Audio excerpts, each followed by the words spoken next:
नमस्कार दोस्तों, मेरा नाम है सौरभ और स्वागत है आपका मगध एजुकेशन में। 23 जुलाई 2024 मोदी सरकार के तीसरे कार्यकाल का पहला बजट निर्मला सीतारमण जी के द्वारा पेश किया जाता है दोस्तों। और इस बजट के पेश होने के बाद मानो पूरे सोशल मीडिया पे हल्ला मच गया था। लोगों ने गवर्नमेंट को क्रिटिसाइज करना शुरू कर दिया था कि किस प्रकार से हमारी जो सरकार है वो टैक्स टेररिज्म चला रही है, कि वो सर्विसेज तो कह लीजिए कि सूडान और सोमालिया की तरह देती है, लेकिन जो टैक्स वसूल रही है इस बजट में वो अमेरिका, फ्रांस के जैसे वसूल रही है दोस्तों। और जो सबसे ज़्यादा क्रिटिसिज्म सरकार को झेलना पड़ा था वो था long term capital gain tax दोस्तों। अब ये long term capital gain tax किस पे लगता है? तो जब कभी भी आप कोई प्रॉपर्टी सेल करते हो, लैंड सेल करते हो, शेयर्स सेल करते हो या फिर पेटेंट ही क्यों ना हो, जब ये तीन चार चीज़ को आप कह लीजिए कि सेल करते हो दोस्तों, तो इसके ऊपर आपको कैपिटल गेन टैक्स देना पड़ता है, long term capital gain tax देना पड़ता है। लेकिन 23 जुलाई से पहले पहले क्या हुआ करता था दोस्तों यहाँ पे, कि अगर जो आपने कोई सा भी लैंड वगैरह यहाँ पे या फिर प्रॉपर्टी वगैरह को 2 साल के बाद बेचा है तो उसके ऊपर जो कैपिटल गेन टैक्स लगाया जाता था वो इंडेक्सेशन के साथ आता था। लेकिन इस बजट में अनाउंस किया गया कि अब जो है ये इंडेक्सेशन बेनिफिट को हटाया जा रहा है। जब ये इंडेक्सेशन बेनिफिट दिया जाता था दोस्तों, तब यहाँ पे जो कह लीजिए कि long term capital gain tax लगता था वो 20% का लगता था। लेकिन सरकार ने क्या कहा कि हमने ये इंडेक्सेशन बेनिफिट को हटा दिया है और अब कह लीजिए कि आपको 12.5% का ही टैक्स देना पड़ेगा, लेकिन इंडेक्सेशन बेनिफिट आपको नहीं मिलेगा। जिसके कारण जो यहाँ पे कह लीजिए कि रियल एस्टेट जो यहाँ पे ऑनर वगैरह है या फिर जो भी रियल एस्टेट में कह लीजिए कि ट्रेड करते हैं या फिर डील करते हैं, प्रॉपर्टी खरीदते बेचते हैं दोस्तों यहाँ पे, या फिर लैंड ऑनर ही क्यों ना हो, वो काफ़ी ज़्यादा यहाँ पे सरकार को क्रिटिसाइज करना शुरू कर दिए थे यहाँ पे। और ऐसा लग रहा था कि मानो अब रियल एस्टेट में लोग इंटरेस्टेड ही नहीं होंगे। लेकिन इतना ज़्यादा क्रिटिसिज्म के बाद जो यहाँ पे एक तरीके से कह लीजिए कि मोदी भक्त हुए करते थे, जो बीजेपी के सपोर्टर भी थे दोस्तों यहाँ पे, वो भी इनसे बिल्कुल नाखुश थे दोस्तों। और सारा जगह ट्विटर हो गया, चाहे कि इंस्टाग्राम हो गया या फिर यूट्यूब ही क्यों ना हो, हर एक जगह लोगों ने यहाँ पे सरकार को काफ़ी ज़्यादा क्रिटिसाइज किया जा रहा था यहाँ पे। और इसका नतीजा ये हुआ यहाँ पे कल के दिन यहाँ पे कि फाइनली सरकार ने ये मान लिया है कि जो ये long term capital gain tax के अंदर जो हमने ये बदलाव किया था, हमने जो इंडेक्सेशन बेनिफिट को हटाया था, इसको हम रिवाइज करते हैं दोस्तों। तो आखिरकार सरकार ने इसको किस प्रकार से रिवाइज किया है? क्या पूरी तरह से जो ये इंडेक्सेशन बेनिफिट को उन्होंने हटा लिया था, जो कि 23 जुलाई से इफेक्टिवली लागू कर दिया गया था, उसको क्या इन्होंने वापस ले लिया और एक बार फिर से इंडेक्सेशन बेनिफिट को बहाल कर दिया है, या फिर दोनों एक साथ चलते रहेंगे? और इस पर मार्केट जो यहाँ पे एक्सपर्ट है, जो रियल एस्टेट एक्सपर्ट है दोस्तों, उनका इस पर क्या राय है और आपको यहाँ पे एक तरीके से क्या इसमें जानने की जरूरत है, हम काफी विस्तार से यहाँ पे समझने की कोशिश करेंगे। जैसा कि आप देख सकते हो, capital gain tax changed, big relief for home owner. जो यहाँ पे होम ऑनर है, जो यहाँ पे प्रॉपर्टी बायर वगैरह है दोस्तों, उनके लिए एक बहुत बड़ा ये रिलीफ मालूम हो रहा है। 12.5% LTCG टैक्स, LTCG का मतलब हुआ long term capital gain tax, और 20% टैक्स विथ इंडेक्सेशन। आप देख सकते हो दोस्तों कि जो आपका LTCG टैक्स है वो आप 12.5% के साथ जा सकते हो विदाउट इंडेक्सेशन, या फिर आप 20% इंडेक्सेशन के साथ जा सकते हो। ये जो चॉइस है वो आपके ऊपर छोड़ दिया गया है। आपको जिसके साथ भी यहाँ पे कह लीजिए कि टैक्स कम पे करना पड़ रहा है, आप उसको चूज कर सकते हो। सरकार ने इस प्रकार से यहाँ पे रिलीफ किया है कि ऐसा नहीं है कि जो पहले वाला था यहाँ पे इंडेक्सेशन जो बेनिफिट दिया जाता था और 20% का कैपिटल गेन टैक्स लिया जाता था, उसको बहाल कर दिया है। और इन्होंने जो ये बजट में डिसीजन लिया था उसको पूरी तरह से ख़त्म कर दिया दोस्तों। तो ऐसा नहीं है, बल्कि उन्होंने जो डिसीजन लिया था उसको भी रहने दिया है, और साथ में यहाँ पे आपको बता दें कि ये जो इंडेक्सेशन बेनिफिट वाला भी जो यहाँ पे रिजीम था उसको भी इन्होंने बहाल कर दिया है। यानी कि अब आपके ऊपर यहाँ पे छोड़ दिया है कि आप किससे कह लीजिए कि आपको जो भी अच्छा लगता है आप उसका यूज कर सकते हैं। अब मार्केट जो एक्सपर्ट है उनके भी हम यहाँ पे व्यू पॉइंट लेंगे कि जब आप प्रॉपर्टी वगैरह सेल कर रहे हो तो आपको किस रेजिम का यहाँ पे यूज करना चाहिए, ताकि आप ज़्यादा से ज़्यादा अपना जो टैक्स है दोस्तों वो बचा पाओगे दोस्तों यहाँ पे। और ये कई सारे फैक्टर्स पे डिपेंड करते हैं। ऐसा नहीं है कि जो इंडेक्सेशन बेनिफिट दिया जा रहा था और 20% का जो टैक्स लगाया जा रहा था वो ही बढ़िया था, और यहाँ पे जो इंडेक्सेशन बेनिफिट को हटा लिया गया और यहाँ पे 12.5% कर दिया गया long term capital gain tax, ये पूरी तरह से खराब था। ऐसा नहीं है, कई सारे फैक्टर्स पे डिपेंड करता है, वो उसको हम देखेंगे। आप देख सकते सकते हो LTCG में जो यहाँ पे ये अमेंडमेंट किया गया है, जो रिवाइज किया गया है, जो दोनों ऑप्शन अब यहाँ पे बायर के लिए छोड़ दिए गए हैं। Expert cheer decision to restore indexation benefit for property. आप देख सकते हो कि जो यहाँ पे एक्सपर्ट है उन्होंने सरकार के इस डिसीजन को काफ़ी ज़्यादा सराहा है, चीयर किया है इस बात के लिए कि सरकार ने अब यहाँ पे कह लीजिए कि जो इतना बड़ा यहाँ पे लोगों की मांग था कि इंडेक्सेशन को फिर से रीस्टोर किया जाए दोस्तों, उसको कर दिया है यहाँ पे। यानी कि अब यहाँ पे जो प्रॉपर्टी बायर है, प्रॉपर्टी सेलर है, उनको अब यहाँ पे उसी प्रकार से फायदा होगा जैसे 23 जुलाई से पहले फायदा हुआ करता था दोस्तों। और आखिरकार समझेंगे कि सरकार का ये जो मूव है, ये जो यहाँ पे कदम है, आखिरकार किस रूप में यहाँ पे मायने रखता है। तो चलिए एक बार हम नजर डाल लेते हैं कि आखिरकार जो 23 जुलाई 2024 को यहाँ पे बजट पेश किया गया था निर्मला सीतारमण के द्वारा, उसके अंदर LTCG को लेकर यानी कि long term capital gain tax को लेकर, इंडेक्सेशन को लेकर यहाँ पे क्या कुछ कहा गया था दोस्तों। जैसे कि आप देख सकते हो, the budget 2024 announced that land and property sold after 23 July 2024 would draw a long term capital gain tax of 12.5% without indexation instead of 20% with indexation that existed earlier. आप देख सकते हो कि 23 जुलाई के बाद से अगर जो कोई भी यहाँ पे जो प्रॉपर्टी सेल करता है तो कह लीजिए कि उसको long term capital gain tax के रूप में यहाँ पे कितना % देना पड़ेगा, 12.5% देना पड़ेगा, है ना। कितना % देना पड़ेगा दोस्तों, 12.5% देना पड़ेगा यहाँ पे, लेकिन उसको इंडेक्सेशन का बेनिफिट नहीं मिलेगा, है ना। और इसके बाद हमने देखा कि काफ़ी ज़्यादा यहाँ पे क्रिटिसिज्म जी देखने को मिला था और ये 23 जुलाई से ही यहाँ पे लागू कर दिया गया था। आप देख सकते हो कि जो यहाँ पे Shri Ram college of commerce, जो कि यहाँ पे DU के अंदर ये कॉलेज आता है, उनके एक असिस्टेंट प्रोफेसर जो कि डॉक्टर सौम्या अग्रवाल है, उन्होंने भी सरकार के इस डिसीजन को काफ़ी ज़्यादा क्रिटिसाइज किया था। This change was condemned by A number of tax payer and observer. जो भी यहाँ पे कह लीजिए कि रियल एस्टेट को समझते हैं, उन्होंने काफ़ी ज़्यादा सरकार को क्रिटिसाइज किया यहाँ पे, और सोशल मीडिया पर जो आम लोग हैं उन्होंने भी काफ़ी ज़्यादा सरकार को घेरा इस पर।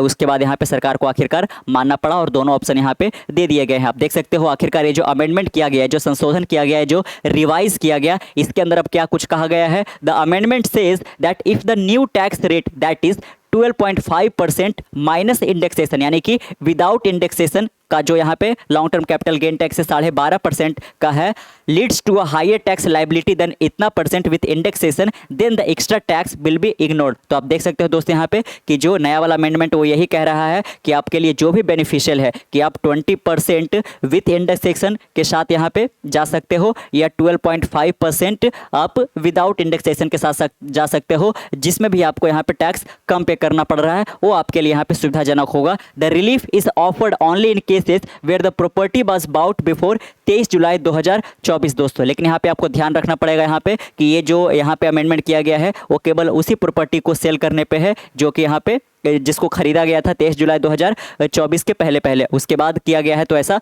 नहीं है ना। उसके बाद जो सरकार का ये नया रूल था वो वही लगने वाला है यहाँ पे, है ना। चलिए हम यहाँ पे काफ़ी विस्तार से समझेंगे आखिरकार ये कैलकुलेट वगैरह कैसे किया जाता है वगैरह। इस तरीके से आप देख सकते हो यहाँ पे कि new capital gain tax on property, 2 option for home owner who is eligible यहाँ पे। तो ये जो 2 ऑप्शन यहाँ पे दिए गए सरकार के द्वारा, उसको कौन यहाँ पे कह लीजिए कि उसका बेनिफिट ले सकते हैं, या फिर ये जो ऑप्शन है किन के लिए एलिजिबल है दोस्तों। यहाँ पे हम समझेंगे जो नेशनल डायरेक्टर रिसर्चर यहाँ पे है विवेक राठी, उनके यहाँ पे हम व्यू पॉइंट देखेंगे। इंडिविजुअल हो या फिर हिंदू अनडिवाइडेड फैमिली हो, जिसको हम HUF बोलते हैं, who bought houses before 23 July 2024 are eligible to choose with LTCG regime they want. आप देख सकते हो कि जिन्होंने भी कोई सा भी प्रॉपर्टी या लैंड वगैरह को बाय किया था कब से पहले, तो ये जो बजट पेश किया गया था उससे पहले, यानी कि 23 जुलाई 2024 से पहले, तब कह लीजिए कि वो जो LTCG रेजिम है वो जो भी चाहते हैं, वो इंडेक्सेशन के साथ जाना चाहते हैं या वो विदाउट इंडेक्सेशन के साथ जाना चाहते हैं, वो उनके ऊपर छोड़ दिया गया। The choice is available for both residential and commercial property. तो और प्रॉपर्टी का टाइप कोई सा भी हो, चाहे वो रेसिडेंशियल हो यानी कि आपने रेंट पर दे रखा हो, या फिर यहाँ पे कमर्शियल ही हो, अपने दुकान वगैरह दे रखा हो, इस रूप में यहाँ पे दोस्तों। To LTCG tax on property की thing home owner need to keep in mind while choosing your regime. तो आप देख सकते हो यहाँ पे कि आखिर आपको क्या चीज़ ध्यान रखने की जरूरत है जब भी आप ये दोनों रेजिम में से किसी एक को चूज कर रहे होगे कि इंडेक्सेशन वाला या विदाउट इंडेक्सेशन वाला। Basically even as per the revise proposal the taxpayer would have an option to go for indexation benefit only in case of long term capital gain earned from transfer of land और building acquired before 23 July 2024। तो आप देख सकते हो दोस्तों कि यहाँ पे ये जो इंडेक्सेशन वाले बेनिफिट को जो बहाल किया गया है वो केवल उसी के लिए किया गया है जिसको यहाँ पे 23 जुलाई 2024 से पहले पहले यहाँ पे ट्रांसफ़र किया गया है, या फिर कह लीजिए कि इस पर कैपिटल गेन टैक्स यहाँ पे निकाला जा रहा हो। If such tax treatment is more beneficial, lower tax outweighs compare to the propose tax treatment इतना विदाउट इंडेक्सेशन। तो आप कह लीजिए कि अगर जो आपने 23 जुलाई से अब इसको हम समाप्त कर देते हैं कि अगर जो आप 23 जुलाई 2024 से पहले पहले किसी भी यहाँ पे लैंड वगैरह को यहाँ पे खरीदा है या फिर बेचा है दोस्तों, तो कह लीजिए कि आपके पास ये दोनों ऑप्शन होंगे। आप इंडेक्सेशन का बेनिफिट ले सकते हो, आप बिना इंडेक्सेशन के साथ भी जा सकते हो। लेकिन 23 जुलाई के बाद अगर जो आपने कोई प्रॉपर्टी को खरीदा है तो इस पर जो सरकार का नया वाला यहाँ पर रूल आया था कि इंडेक्सेशन को अब खत्म किया जाता है, आपको वही देना पड़ेगा। लेकिन लोग घबरा गए थे इस बात को लेकर कि वो इतना इतना दिन से पहले से यहाँ पे खरीद रखे थे और अब जाकर वो बेचेंगे इस कह लीजिए कि यहाँ पे बजट के बाद, तो उनको ये इंडेक्सेशन का बेनिफिट नहीं मिल पाएगा। इसमें इन्फ्लेशन का बहुत बड़ा क्रिटिकल रोल हो जाता है दोस्तों यहाँ पे, क्योंकि अगर जो कोई एक प्रॉपर्टी है वो 2001 में अगर जो आपने 20 लाख का खरीदा था तो कह लीजिए कि आज उसी प्रॉपर्टी का वर्थ 20 लाख तो नहीं रह जाएगा, आज वो करोड़ों में चला जाएगा दोस्तों यहाँ पे। इसीलिए जो एक तरीके से कह लीजिए कि इन्फ्लेशन जो महंगाई आता है उसको ये जो इंडेक्सेशन है वो अकाउंट में रखता है। लेकिन ये विदाउट इंडेक्सेशन में आपका जो उस पर एक तरीके से महंगाई बढ़ा है एक तरीके से कह लीजिए कि इग्नोर हो जाता है, जो कि काफ़ी ज़्यादा ये घाटे का सौदा हो सकता है दोस्तों। तो चलिए अब यहाँ पे समझेंगे थोड़ा सा यहाँ पे कि ये जो कॉस्ट इन्फ्लेशन इंडेक्स होता है जिसको हम CII बोलते हैं दोस्तों, जो कि यहाँ पे इंडेक्सेशन कैलकुलेट करने में काफ़ी ज़्यादा मदद करता है, उसको हम यहाँ पे समझने की कोशिश करेंगे। आप देख सकते हो कॉस्ट इन्फ्लेशन इंडेक्स टेबल, आप बाकायदा आपको हम यहाँ पे दिखाएंगे भी कि अलग अलग वर्षों में अलग अलग फाइनेंशियल ईयर में ये जो CII है जो कि काफ़ी ज़्यादा हेल्प करता है long term capital gain tax को कैलकुलेट करने में। कब? जब यहाँ पे कह लीजिए कि इंडेक्सेशन का बेनिफिट दिया जाता है दोस्तों। तो अगर जो आप भी कह लीजिए कि यहाँ पे 23 जुलाई 2024 से पहले पहले अगर जो आपने कोई प्रॉपर्टी खरीदा है या फिर आप कह लीजिए कि बेचने की मन बना रहे हो तो आपको ये कैलकुलेशन आना काफ़ी ज़रूरी है, अदरवाइज आप कह लीजिए कि टैक्स बहुत ज़्यादा भर दे दोगे दोस्तों यहाँ पे। तो जिसको हम काफ़ी विस्तार से समझेंगे यहाँ पे, है ना, कि आखिरकार ये कैलकुलेट कैसे किया जाता है। लेकिन उससे पहले ये जो कॉस्ट इन्फ्लेशन इंडेक्स है उसको एक बार हम समझ लेते हैं दोस्तों। A cost inflation index table help in calculating the long term capital gain tax from the transfer और सेल ऑफ कैपिटल गेन। तो आप देख सकते हो कि अगर जो आपने किसी प्रॉपर्टी को बेचा है या फिर ट्रांसफ़र किया है तो उस पर जो आपको कैपिटल गेन टैक्स देना पड़ेगा, उसके अंदर कैसे ये कॉस्ट इन्फ्लेशन इंडेक्स काम आता है। आप जो प्रॉपर्टी के रूप में हो, शेयर्स के रूप में हो, पेटेंट के रूप में हो, लैंड हो या फिर स्टॉक्स, ये सब पर जो आपका कह लीजिए कि बेनिफिट आता है उसको हम long term capital gain tax में कैलकुलेट करते हैं। लेकिन यहाँ पर थोड़ा सा आपको एक अंतर समझना पड़ेगा। अगर जो आप स्टॉक मार्केट पर कोई शेयर को 1 साल से ज़्यादा के लिए होल्ड करते हो तो उस पर जो आपको टैक्स देना पड़ेगा वो long term capital gain tax देना पड़ेगा। अगर जो आप 1 साल के अंदर अंदर बेच देते हो तो उस पर short term capital gain tax देना पड़ता है दोस्तों। लेकिन ये लैंड या प्रॉपर्टी के केस में ऐसा नहीं होता है। लैंड या प्रॉपर्टी के केस में आपको कम से कम 2 साल यहाँ पे होल्ड करना पड़ेगा, तभी आपको ये कह लीजिए कि long term capital gain tax उस पर लगेगा। लेकिन शेयर के केस में ये 1 साल का ही होता है। तो ये थोड़ा सा यहाँ पे अंतर जरूर रहेगा, लेकिन हाँ, दोनों पर long term capital gain tax लगता है। Therefore this capital asset cannot be revalued in spite of increasing asset prices when this asset are sold the profit और गेन और obtain from them the time of sale is high. तो आप देख सकते हो कि चूंकि हर एक वर्ष यहाँ पे महंगाई लगातार बढ़ते जाता है। यहाँ पे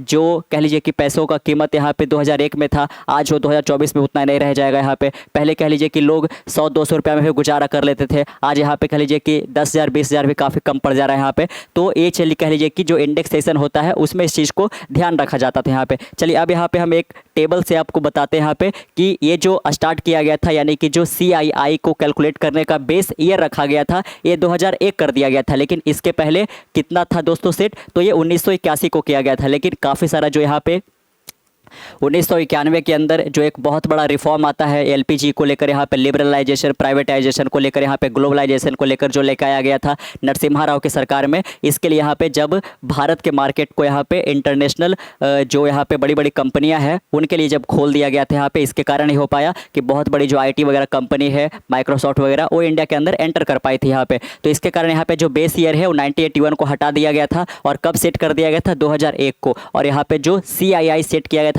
2001 के लिए वो कितना किया गया था, 100 रुपया किया गया था यहाँ पे, ताकि आगे के वर्षों में जो भी यहाँ पे इन्फ्लेशन निकल कर आता है उसको कैलकुलेट करने में आसानी हो जाए। आप इसके बाद देख सकते हो कि 2002-2003 का जो फाइनेंशियल ईयर था उसके लिए 105 था। उसी प्रकार से आप यहाँ पे इस टेबल में ध्यान रखिएगा, जब हम कैलकुलेशन अब यहाँ पे करेंगे तो उसमें इसका जरूरत पड़ने वाला है दोस्तों। लेकिन इस पर दो चीज़ का ध्यान रखिएगा यहाँ पे, एक 2001 वाला और एक 2024-25 वाला, जो कि अभी जो CII है वो 363 के करीब पहुँच चुका है यहाँ पे। चलिए अब यहाँ पे हम एक एग्जाम्पल लेते हैं कि आपको इंडेक्सेशन के साथ जाना चाहिए या फिर आपको विदाउट इंडेक्सेशन के साथ जाना चाहिए। तो आप फर्ज कीजिएगा, अज्यूम कीजिएगा कि अगर जो आपने कोई प्रॉपर्टी या लैंड जनवरी 2000 में 20 लाख का अगर जो आपने खरीदा था और उसको आप बेचा कब है, जनवरी 2009 में 35 लाख रुपए में बेचा है दोस्तों। तो इसके ऊपर आप सीधे सीधे अगर जो देखोगे तो आपको 15 लाख का फासला मिलेगा। यानी कि आपको लग रहा होगा कि 15 लाख का तो आपको प्रॉफिट हुआ है, लेकिन यही जो गेन आपको हुआ है इस पर सरकार को आपको टैक्स पे करना पड़ता था दोस्तों। अगर जो हम बात करें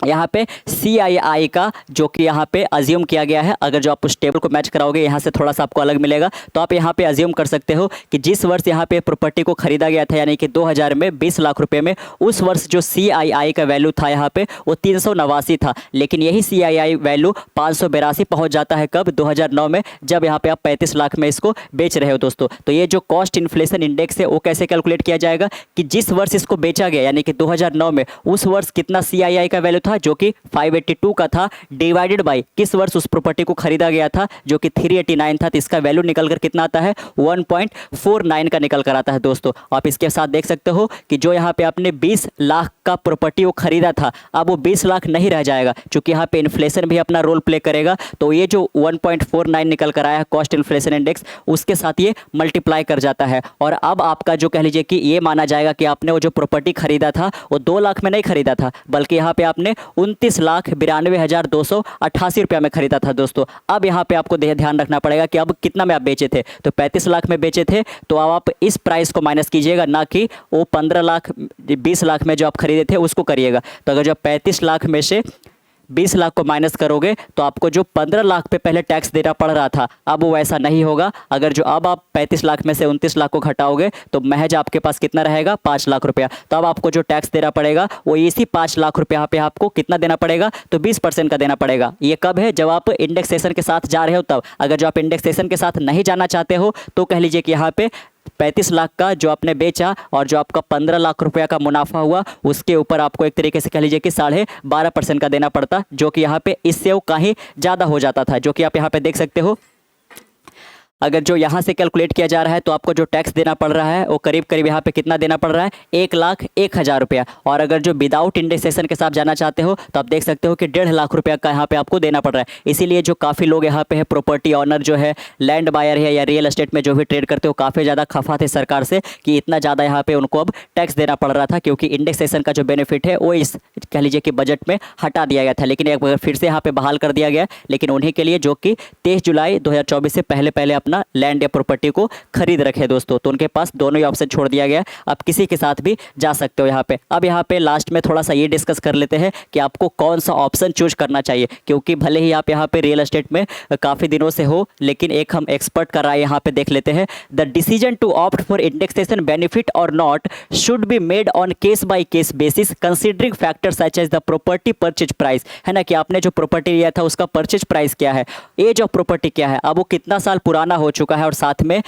प्राइस ग्रोथ अमंग्स अदर यहाँ पे, और जो भी वो प्रॉपर्टी आपका है उसके इर्द गिर्द जो प्रॉपर्टी का प्राइस है वो किस रेट से यहाँ पे ऊपर उठा है दोस्तों। Eligible individual should calculate their potential tax liability under both the old and the new scheme. आप इसके अनुसार कि आपने कितना दिन तक वो प्रॉपर्टी को होल्ड किए हो, कितना में आपने परचेज किया है, ये सब आप एक बार कह लीजिए कि जज कर लीजिए। उसके बाद आपके पास बाकायदा फॉर्मूला है, उस पर कैलकुलेट करके आपको जो भी सही लग रहा है, जिस पर भी आपका टैक्स कम लग रहा है उसके साथ आप जा सकते हो और यहाँ पे आप फायदा उठा सकते हो दोस्तों। तो कैसा लगा आपको आज का वीडियो, नीचे कमेंट बॉक्स में जरूर बताइएगा। मिलते कल एक नए वीडियो के साथ, तब तक के लिए keep learning keep growing. This is Saurabh signing off, next one, bye bye.